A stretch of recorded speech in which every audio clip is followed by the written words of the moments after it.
Hello guys, प्रतिदिन की तरह आज मैं फिर से आप लोग के लिए एक इम्पोर्टेंट टॉपिक लाया हूं। और आज के इम्पोर्टेंट टॉपिक में प्रधानमंत्री से रिलेटेड जितने भी एमसीक्यू प्रश्नोत्तरी हैं, सभी प्रश्न आपको इस वीडियो में कवर कराए जाएंगे। अगर आप कॉम्पिटिटिव एग्जाम की तैयारी कर रहे हैं तो आज का वीडियो आपके लिए काफ़ी ज़्यादा इम्पोर्टेंट होने वाला है, क्योंकि इस टॉपिक से लगभग हर एक बार एग्जाम में प्रश्न पूछे ही जाते हैं। इसीलिए आप इस टॉपिक को पूरा देखिएगा, इस वीडियो को आप कंप्लीटली जरूरी देखिएगा। आज के वीडियो में टोटल 56 प्रश्न दिए गए हैं।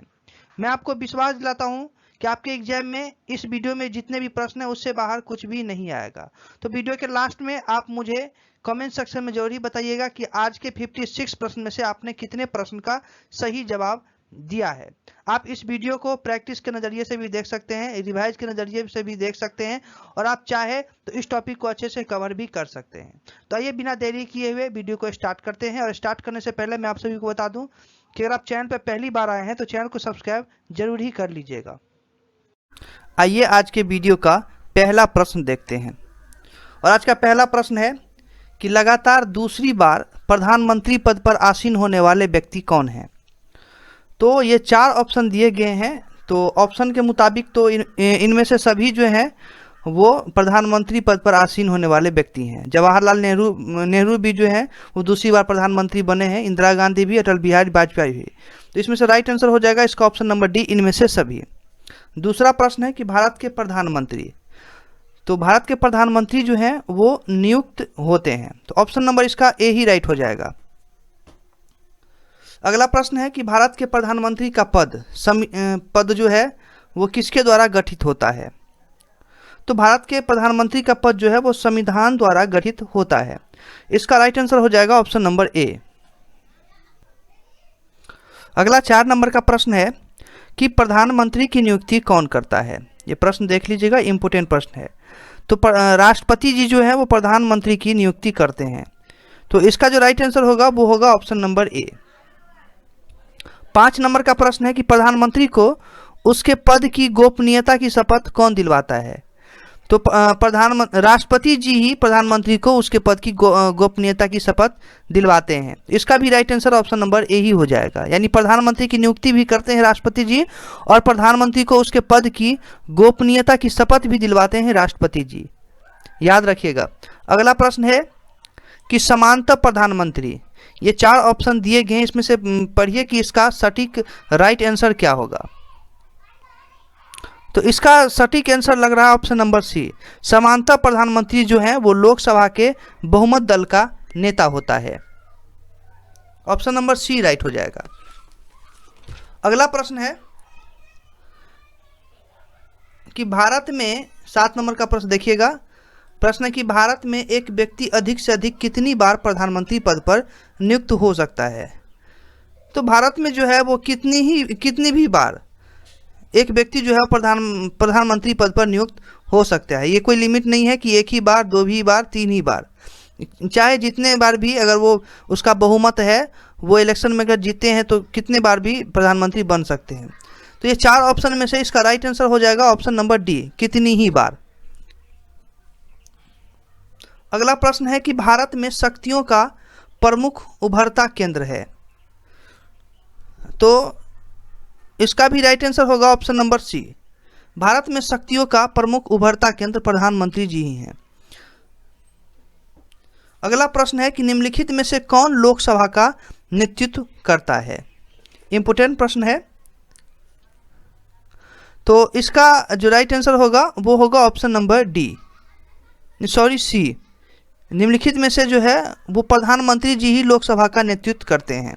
ऑप्शन नंबर सी राइट हो जाएगा इसका। अगला प्रश्न है 10 नंबर का, देख लीजिएगा कि संघीय मंत्री परिषद का अध्यक्ष कौन होता है। तो प्रधानमंत्री जी ही संघीय मंत्री परिषद का अध्यक्ष होता है। तो इसका जो राइट आंसर होगा वो होगा ऑप्शन नंबर बी।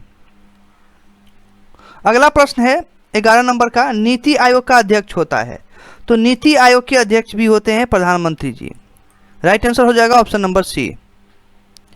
अगला प्रश्न है कि आमतौर पर भारत के प्रधानमंत्री होते हैं। तो ये 4 ऑप्शन है, ये ऑप्शन को देखते हैं। पहला है संसद का सदस्य नहीं, दूसरा है लोकसभा का सदस्य, तीसरा है राज्यसभा का सदस्य और चौथा है दोनों सदनों का सदस्य। तो इसका जो राइट आंसर हो जाएगा वो आमतौर पर भारत के प्रधानमंत्री, हाँ लोकसभा का सदस्य, ये सटीक लग रहा है और यही होगा इसका राइट आंसर कि आमतौर पर भारत के प्रधानमंत्री लोकसभा के सदस्य ही होते हैं। अगला है 13 नंबर का कि भारत के प्रधानमंत्रियों का निम्नलिखित में से कौन कालानुक्रम सही है। तो आप इसको अच्छे से देख लीजिएगा, इस प्रश्न को पढ़ लीजिएगा। इसका राइट आंसर हो जाएगा ऑप्शन नंबर सी। आप अच्छे से देख लीजिएगा, समझ लीजिएगा और राइट आंसर इसका ऑप्शन नंबर सी होगा। अगला प्रश्न है 14 नंबर का कि संसदीय तंत्र में वह व्यक्ति प्रधानमंत्री चुना जाता है जो निम्न का नेता होता है। या निम्न मतलब नीचे जो जितने 4 ऑप्शन दिए गए हैं उसमें से कह रहा है कि उसका निम्न का नेता होता है, यानी संसदीय तंत्र में वह व्यक्ति प्रधानमंत्री चुना जाता है जो नीचे दिए का नेता होता है। तो इसका जो राइट आंसर होगा, right answer option number B हो जाएगा। अगला प्रश्न है कि मंत्रिमंडल यानी संघीय की बैठक की अध्यक्षता कौन करता है। तो प्रधानमंत्री जी जो हैं वो मंत्रिमंडल की बैठक की अध्यक्षता करते हैं। तो ऑप्शन नंबर डी इसका राइट हो जाएगा। अगला प्रश्न है कि प्रधानमंत्री की नियुक्ति राष्ट्रपति करता है और यह किस अनुच्छेद में वर्णित है। तो ये जो है आपको वो अनुच्छेद 15 में, सॉरी माफ़ कीजिएगा, अनुच्छेद जो है 75 में वर्णित है। प्रधानमंत्री की नियुक्ति राष्ट्रपति करता है, ये जो है अनुच्छेद 75 में वर्णित है। ऑप्शन नंबर सी इसका राइट होगा। और अगला प्रश्न है कि भारत के प्रधानमंत्री पद के लिए उम्मीदवार की कम से कम कितनी उम्र होनी चाहिए। तो प्रधानमंत्री पद के लिए उम्मीदवार की कम से कम जो है वो 25 वर्ष उम्र होनी चाहिए, इसलिए राइट आंसर इसका ऑप्शन नंबर ए होगा। अगला प्रश्न है कि भारत के प्रधानमंत्री, तो भारत के प्रधानमंत्री जो हैं आइए ऑप्शन देख लेते हैं। राष्ट्रपति द्वारा चुने जाते हैं, राज्यों के मुख्यमंत्री द्वारा चुने जाते हैं, नहीं ये तो नहीं होगा। तो इसका जो राइट आंसर होगा लोकसभा में बहुमत दल के नेता होते हैं। हाँ, तो भारत के प्रधानमंत्री जो हैं वो लोकसभा में बहुमत दल के नेता होते हैं। ये ऑप्शन नंबर सी जो है सटीक लग रहा है और यही राइट आंसर होगा इसका। अगला है कि प्रधानमंत्री कौन बनता है। तो प्रधानमंत्री जो है वो लोकसभा में बहुमत दल का नेता बनता है, तो इसलिए राइट आंसर इसका ऑप्शन नंबर ए हो जाएगा। अगला प्रश्न है कि यदि भारत के प्रधानमंत्री संसद के उच्च सदन के सदस्य हैं तो, आइए फिर से एक बार प्रश्न को रिपीट कर रहा हूँ। कह रहा कि यदि भारत के प्रधानमंत्री संसद के उच्च सदन के सदस्य हैं तो वे अविश्वास प्रस्ताव की स्थिति में अपने पक्ष में वोट नहीं दे सकेंगे, वे निम्न सदन में बजट पर नहीं बोल सकेंगे, वे उच्च सदन में ही वक्तव्य दे सकते हैं और उन्हें प्रधानमंत्री पद की शपथ ग्रहण करने के बाद 6 मास के अंदर निम्न सदन का सदस्य बनना पड़ेगा। इसका जो राइट आंसर होगा, इसका राइट भारत के प्रधानमंत्री संसद के उच्च सदन के सदस्य हैं तो वे विश्वास प्रस्ताव की स्थिति में अपने पक्ष में वोट नहीं दे सके। हाँ, इसका ये राइट आंसर हो जाएगा ऑप्शन नंबर ए। प्रश्न को अच्छे से देखिएगा। अगला प्रश्न है कि भारत के प्रधानमंत्री का पद है। तो भारत के प्रधानमंत्री का पद है संविधान द्वारा सृजित। ऑप्शन नंबर सी राइट होगा। अगला प्रश्न है कि भारत का प्रधानमंत्री, तो भारत का प्रधानमंत्री जो है वो सत्ता दल का अध्यक्ष हो सकता है, तो ऑप्शन नंबर इसका ए राइट हो जाएगा। आप चाहे तो सभी ऑप्शन को पढ़ सकते हैं। अगर आपके पास समय नहीं बचता है ऑप्शन को पढ़ने के लिए तो आप वीडियो को स्टॉप जरूर कर लीजिएगा और खुद का सेल्फ टेस्ट करने का पूरा कोशिश कीजिएगा कि हम कितने का सही कर पाते हैं। इसका सेल्फ टेस्ट होना बहुत ज़रूरी है। तो वीडियो को आप स्टॉप कर लीजिएगा और खुद से भी प्रैक्टिस कीजिएगा सभी को। और वीडियो के लास्ट में आप हमें ज़रूरी शेयर कीजिएगा कि आज के वीडियो में जो भी प्रश्न है, यानी कुल 56 प्रश्न आपको इस वीडियो में कवर कराए जाएंगे, तो उसमें से आप कितने का सही जवाब दे पाते हैं वो आप हमें कमेंट सेक्शन में ज़रूर ही बताइएगा। आपके कमेंट का इंतज़ार रहेगा। अगला प्रश्न देखते हैं। अगला प्रश्न है कि निम्नलिखित में से कौन सा वक्तव्य सही है। भारत का प्रधानमंत्री, आइए पढ़ते हैं, सभी ऑप्शन को पढ़ना पड़ेगा। इसमें कह रहा है कि भारत का प्रधानमंत्री जो है वो संसद के दोनों सदनों के सदस्य में से अपने मंत्रियों का चयन करने के लिए स्वतंत्र है। हाँ, ये तो इसका राइट आंसर लग रहा है। आइए ये भी पढ़ते हैं। इस विषय में भारत के राष्ट्रपति के साथ उचित परामर्श करके अपना मंत्रिमंडल के सहयोगियों का चयन कर सकता है। नहीं, ये तो नहीं हो सकता है। ऑप्शन नंबर सी है, अपने मंत्रिमंडल में मंत्री के रूप में काम करने के लिए व्यक्तियों का चयन करने में पूर्णतः स्वविवेक का प्रयोग करता है। ये भी नहीं हो सकता है। चौथा ऑप्शन देख लेते हैं, अपने मंत्रिमंडल के सहयोगियों का चयन करने में सीमित शक्तियों रखता है क्योंकि स्वविवेक प्रयोग की शक्तियां भारत के राष्ट्रपति में निहित। ये भी नहीं होगा। ऑप्शन नंबर ए ही इसका राइट हो जाएगा। निम्नलिखित में से कौन सा वक्तव्य सही है भारत का प्रधानमंत्री? तो ऑप्शन नंबर ए इसका राइट होगा। देख लीजिएगा आप सभी। अगला प्रश्न है कि किस प्रधानमंत्री ने एक बार पद से हटने के पश्चात दोबारा पद संभाला था? तो इस प्रश्न का तो सही जवाब जरूरी ही आप सभी बता दीजिएगा, क्योंकि अगर आप कॉम्पिटिटिव एग्जाम की तैयारी कर रहे हैं तो इस टाइप का प्रश्न आपको आना ही चाहिए और बहुत ज़्यादा इंपॉर्टेंट प्रश्न है। आप देख सकते हैं कि आरआरबी 2005 में भी ये प्रश्न पूछा गया है। तो किस प्रधानमंत्री ने एक बार पद से हटने के पश्चात दोबारा पद संभाला? तो ये राइट आंसर होगा option number C, Indira Gandhi. Indira Gandhi जो है वो एक बार पद से हटने के पश्चात दोबारा पद संभाली थी। अगला प्रश्न है कि नियुक्ति के समय निम्न में से कौन प्रधानमंत्री संसद के किसी भी सदन का सदस्य नहीं था? तो प्रश्न कर रहा है कि नियुक्ति के समय निम्न में से कौन प्रधानमंत्री संसद के किसी भी सदन का सदस्य नहीं था? तो ये इसका जो राइट आंसर हो जाएगा वो होगा option number D, PV Narasimha Rao. यानी पीवी नरसिंह राव जो है वो नियुक्ति के समय प्रधानमंत्री संसद के किसी भी सदन का सदस्य नहीं था। ये ऑप्शन नंबर डी राइट होगा। अगला प्रश्न है कि प्रधानमंत्री का शपथ ग्रहण करने के समय राज्यसभा का सदस्य थी या था? तो इसका राइट आंसर हो जाएगा प्रधानमंत्री का शपथ ग्रहण के समय राज्यसभा का सदस्य थी था। तो इसका थी ही होगी, मतलब ऑप्शन नंबर बी राइट होगा, श्रीमती इंदिरा गांधी। अगला प्रश्न देखते हैं 27 नंबर का। अगला प्रश्न है कि प्रधानमंत्री का पद ग्रहण करने के समय विधानसभा का सदस्य था। तो ऑप्शन है चौधरी, 4 ऑप्शन है, देख लीजिए इसको। तो इसमें से यानी ऑप्शन नंबर डी राइट होगा। एच.डी. देवगौड़ा जो है वो प्रधानमंत्री का पद ग्रहण करने के समय विधानसभा का सदस्य था। ऑप्शन नंबर डी ही राइट होगा इसका। अगला प्रश्न है कि लोकसभा का विश्वास मत प्राप्त किए बिना ही प्रधानमंत्री पद पर कार्य करने वाले प्रथम व्यक्ति हैं। आइए प्रश्न को एक बार फिर से रिपीट कर रहे हैं, इंपॉर्टेंट प्रश्न है। लोकसभा का विश्वास मत प्राप्त किए बिना ही प्रधानमंत्री पद पर कार्य करने वाले प्रथम व्यक्ति हैं। तो ये है आपको चौधरी चरण सिंह। ऑप्शन नंबर ए राइट होगा इसका। अगला प्रश्न है कि कांग्रेस यानी आई द्वारा समर्थन वापस लिए जाने के कारण ही त्यागपत्र देना पड़ा।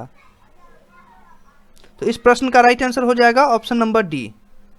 यानी इसमें जो चारों ऑप्शन है देख लीजिएगा, ये चारों राइट होगा इसका। चौधरी चरण सिंह को, चंद्रशेखर को, एच.डी. देवगौड़ा को। तो ऑप्शन नंबर डी इसका राइट होगा, उपयुक्त सभी को। प्रश्न को एक बार फिर से देख लेते। करा कि कांग्रेस द्वारा समर्थन वापस लिए जाने के कारण ही त्यागपत्र देना पड़ा। तो इस तीनों को जो है वो त्यागपत्र देना पड़ा कांग्रेस द्वारा समर्थन वापस लिए जाने के कारण। तो ऑप्शन नंबर डी राइट हो जाएगा। अगला प्रश्न है कि इंदिरा गांधी दूसरी अवधि के लिए प्रधानमंत्री बनी। कौन सी अवधि के लिए दूसरी अवधि के लिए प्रधानमंत्री बनी? तो 1980। हाँ, तो इसका राइट आंसर हो जाएगा ऑप्शन नंबर ए, 1980 से 1984 तक। इंदिरा गांधी जो है वो दूसरी अवधि के लिए 1980 से 1984 तक प्रधानमंत्री बनी। अगला है कि जवाहरलाल नेहरू के निधन के पश्चात किसने प्रधानमंत्री पद ग्रहण किया? तो जवाहरलाल नेहरू के निधन के पश्चात जो है वो गुलजारी लाल नंदा ने जो है वो प्रधानमंत्री पद को ग्रहण किया था। राइट आंसर हो जाएगा ऑप्शन नंबर सी। अगला प्रश्न है कि अविश्वास प्रस्ताव के कारण सर्वप्रथम किस प्रधानमंत्री को अपने पद से त्यागपत्र देना पड़ा? तो अविश्वास प्रस्ताव के कारण जो है सर्वप्रथम मोरारजी देसाई को अपने पद से त्यागपत्र देना पड़ा। ऑप्शन नंबर ए राइट हो जाएगा इसका। अगला प्रश्न है कि वह प्रथम प्रधानमंत्री कौन थे जिन्होंने संसद सत्र में उपस्थित हुए बिना ही त्यागपत्र दे दिया था। तो ये थे चौधरी चरण सिंह। ये थे चौधरी चरण सिंह जिन्होंने, ये प्रधानमंत्री थे और इन्होंने जो है संसद सत्र में उपस्थित हुए बिना ही त्यागपत्र दे दिए थे। अगला है कि प्रधानमंत्री पद पर सर्वाधिक समय तक कौन आसीन रहा। तो जवाहरलाल नेहरू जो है वो प्रधानमंत्री पद पर सबसे अधिक समय तक आसीन रहा। राइट आंसर इसका ऑप्शन नंबर बी हो जाएगा। अगला है प्रधानमंत्री पद पर किसी एक कार्यकाल के लिए सबसे कम समय के लिए कौन आसीन रहा।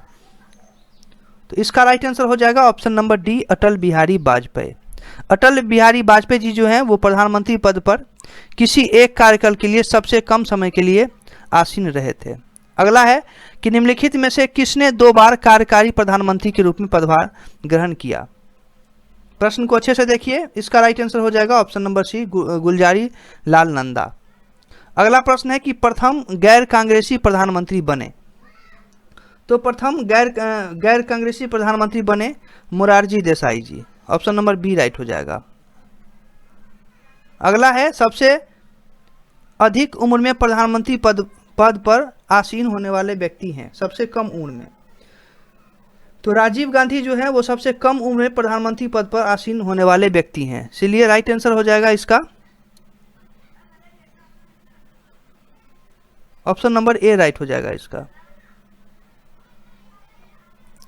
माफ कीजिएगा, यहाँ पे थोड़ा सा कुछ मिस्टेक हो गया है, यानी सबसे कम उम्र में जो है प्रधानमंत्री पद पर आसीन होने वाले व्यक्ति थे राजीव गांधी, और सबसे अधिक उम्र में प्रधानमंत्री पद पर आसीन होने वाले होने वाले व्यक्ति थे मोरारजी देसाई जी। अच्छे से देख लीजिएगा ये दोनों प्रश्न को।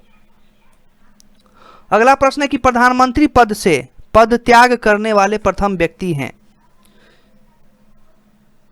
तो प्रधानमंत्री पद से पद त्याग करने वाले प्रथम व्यक्ति हैं मोरारजी देसाई जी। ऑप्शन नंबर सी राइट होगा। अगला है कि ऐसे प्रथम प्रधानमंत्री जिनके विरुद्ध लोकसभा में अविश्वास प्रस्ताव लाया गया। तो जवाहरलाल नेहरू ऐसे प्रथम प्रधानमंत्री थे जिनके विरुद्ध लोकसभा में अविश्वास प्रस्ताव लाया गया था। तो ऑप्शन नंबर ए राइट हो जाएगा इसका। अगला है कि लोकसभा चुनाव में पराजित होने वाले प्रथम प्रधानमंत्री हैं। तो इसका जो राइट आंसर हो जाएगा वो होगा option number C, Indira Gandhi. Indira Gandhi Lok Sabha चुनाव में पराजित होने वाली प्रथम प्रधानमंत्री है। अगला प्रश्न है कि प्रथम पूर्णतः गैर कांग्रेसी प्रधानमंत्री बने। तो प्रथम पूर्णतः गैर कांग्रेसी प्रधानमंत्री बने Atal Bihari Vajpayee. Option number D right होगा। 44 नंबर का प्रश्न है कि भारत के प्रथम सिख प्रधानमंत्री हैं। तो मनमोहन सिंह जो है वो भारत के प्रथम सिख प्रधानमंत्री हैं। तो ऑप्शन नंबर ए राइट होगा इसका। अगला प्रश्न है कि किस प्रधानमंत्री द्वारा प्रस्तुत विश्वास प्रस्ताव पर अब तक की सबसे लंबी बहस लोकसभा में चली।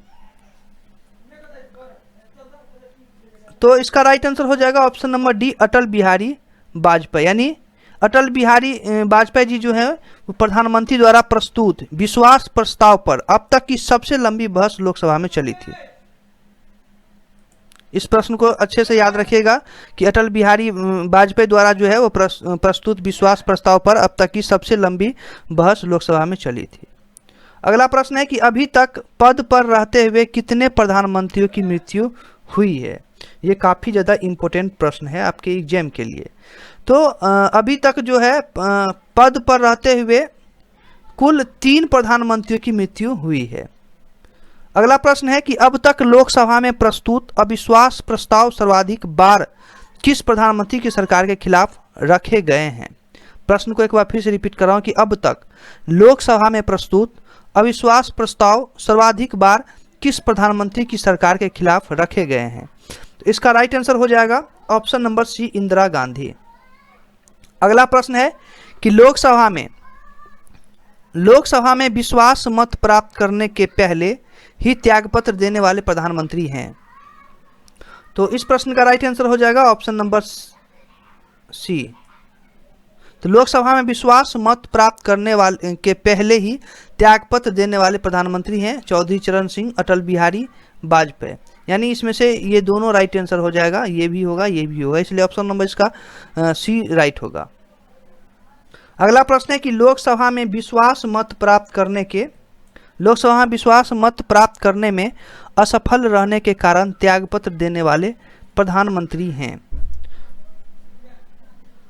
तो लोकसभा में विश्वास मत प्राप्त करने में असफल रहने के कारण त्यागपत्र देने वाले प्रधानमंत्री वीपी सिंह और एचडी देवगौड़ा, ये दोनों राइट है, इसका ये दोनों सही होगा, इसलिए इसका right answer option number C हो जाएगा, उपयुक्त दोनों। यानी वीपी सिंह और एचडी देवगौड़ा जो है लोकसभा में विश्वास मत प्राप्त करने में असफल रहने के कारण त्यागपत्र देने वाले प्रधानमंत्री हैं। अगला प्रश्न है कि संसदीय शासन प्रणाली में वास्तविक कार्यपालिका शक्ति किसके पास होती है?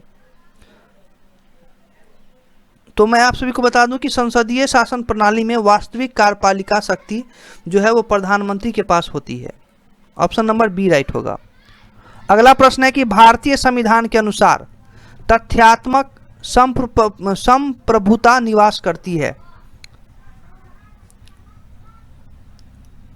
तो भारतीय संविधान के अनुसार जो है वो तथ्यात्मक संप्रभुता निवास करती है प्रधानमंत्री में। ऑप्शन नंबर सी राइट होगा। अगला प्रश्न है कि किस दल ने 2 वर्ष के समय में 2 प्रधानमंत्री दिए? तो इसका राइट आंसर हो जाएगा जनता पार्टी। अगला प्रश्न है कि निम्नलिखित में से भारत के कौन से प्रधानमंत्री अविश्वास मत में पराजित हुए? इस प्रश्न का राइट आंसर क्या होगा आप सभी को कमेंट सेक्शन में बताना है। प्रश्न को आप अच्छे से जरूर देख लीजिए, वीडियो को स्टॉप करके देख लीजिएगा। अगर आप अभी तक वीडियो को देखे हैं, अभी तक अगर आप प्रैक्टिस कर रहे हैं वीडियो से, तो आप वीडियो के लास्ट में इस प्रश्न का राइट आंसर क्या होगा कमेंट सेक्शन में आप हमें जरूर ही शेयर कीजिएगा। अगला प्रश्न है कि यदि भारत का प्रधानमंत्री राज्यसभा का सदस्य है तो? अब ये 4 ऑप्शन है, उसको पढ़ना है अच्छे से, तो आइए पढ़ते हैं बारी बारी से। कह रहा है कि यदि भारत का प्रधानमंत्री राज्यसभा का सदस्य है तो अविश्वास प्रस्ताव की स्थिति में वह अपने पक्ष में मत नहीं दे पाएगा। ये रिपीटेड प्रश्न है, शायद मैंने आपको पहले बताया है। उसे 6 महीनों के अंदर लोकसभा का सदस्य बनना होगा। वह लोकसभा बजट पर नहीं बोल सकेगा, वह केवल राज्यसभा में ही वक्तव्य दे सकता। नहीं, ये इसका राइट आंसर हो जाएगा ऑप्शन नंबर ए। अच्छे से देखिएगा, यदि भारत का प्रधानमंत्री राज्यसभा का सदस्य है तो अविश्वास प्रस्ताव की स्थिति में वह अपने पक्ष में मत नहीं दे पाएगा, इसलिए राइट आंसर इसका option number A he right होगा। अगला प्रश्न देखते हैं 55 नंबर का। वर्ष 1975 से 1977 के बीच आपातकाल के दौरान भारत के प्रधानमंत्री कौन थे? इंपोर्टेंट प्रश्न है कि 1975 से 1977 के बीच आपातकाल के दौरान भारत के प्रधानमंत्री कौन थे? तो इसका जो राइट आंसर होगा ऑप्शन नंबर डी राइट होगा, इंदिरा गांधी। और अगला प्रश्न है कि प्रधानमंत्री कार्यकाल के संबंध में निम्नलिखित में से कौन सा कथन सत्य है? तो इस प्रश्न का राइट आंसर होगा ऑप्शन नंबर सी। आप प्रश्न को देख लीजिएगा, अच्छे से पढ़ लीजिएगा, ऑप्शन नंबर सी इसका राइट होगा।